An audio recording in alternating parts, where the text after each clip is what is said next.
Bonjour, je m'appelle Muriel de Gemep, je suis professeure d'économie à l'Université catholique de Louvain depuis 2005. Je donne des cours à la fois dans le programme de bachelier en économie et gestion et dans le programme de master en économie. J'enseigne tant à des grands groupes qu'à des petits groupes d'étudiants. J'ai par exemple un peu plus de 400 étudiants pour un cours d'économétrie en troisième année de bachelier, tandis que j'ai seulement une vingtaine d'étudiants pour le séminaire d'économie du travail que je donne en deuxième année de bachelier et qui est précisément l'objet de ce chapitre. Très bien. Et de quoi parle votre chapitre? Alors, si vous donnez un séminaire à un petit groupe d'étudiants et que vous cherchez un moyen pour les impliquer au maximum, je vous invite à lire ce chapitre. Le point de départ de ma réflexion est le constat que communiquer de manière efficace est devenu aujourd'hui une nécessité absolue pour se faire entendre. Capsules vidéo ou audio de quelques minutes sont dans l'air du temps, en particulier parmi la jeune génération. Dans le séminaire d'économie du travail, j'ai décidé ainsi de remplacer le traditionnel exposé oral du travail de groupe par un reportage audio de 2-3 minutes que réalisent les étudiants à partir de leur travail de groupe et de l'interview de quelques personnes, experts ou acteurs de terrain. Et en fait, ce dispositif qui paraît relativement simple à première vue et qui n'est pas très compliqué à mettre en place, s'est avéré être un levier efficace, très efficace d'ailleurs, pour motiver les étudiants et les impliquer de façon active dans le séminaire. Parfait. Mais alors, à qui s'adresserait votre chapitre? Alors, mon chapitre s'adresse à tout enseignant soucieux d'accompagner de façon active ses élèves, ses étudiants dans la réalisation d'un travail de recherche et dans sa communication, tant écrite qu'orale. Merci. Selon vous, comment pourrions-nous faire pour activer l'étudiant d'un point de vue pédagogique? Alors, je vois 3 points ici essentiels.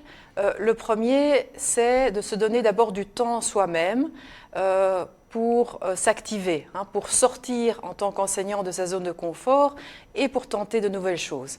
La motivation et l'enthousiasme de l'enseignant sont, selon moi, un vecteur essentiel pour motiver et impliquer les étudiants.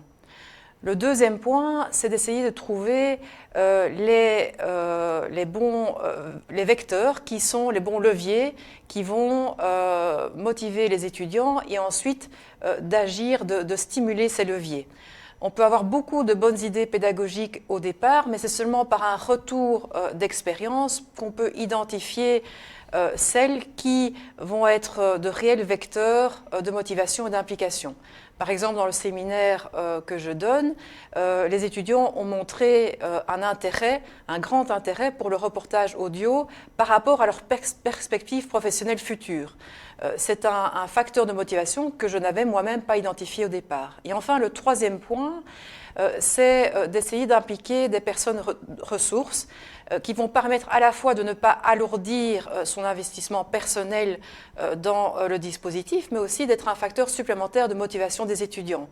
Par exemple, dans le séminaire que j'anime, j'ai demandé à des étudiants d'une radio locale de venir expliquer à mes étudiants, donc qui sont de la même génération, le logiciel de montage audio qu'ils vont utiliser dans le cadre pour construire le reportage audio.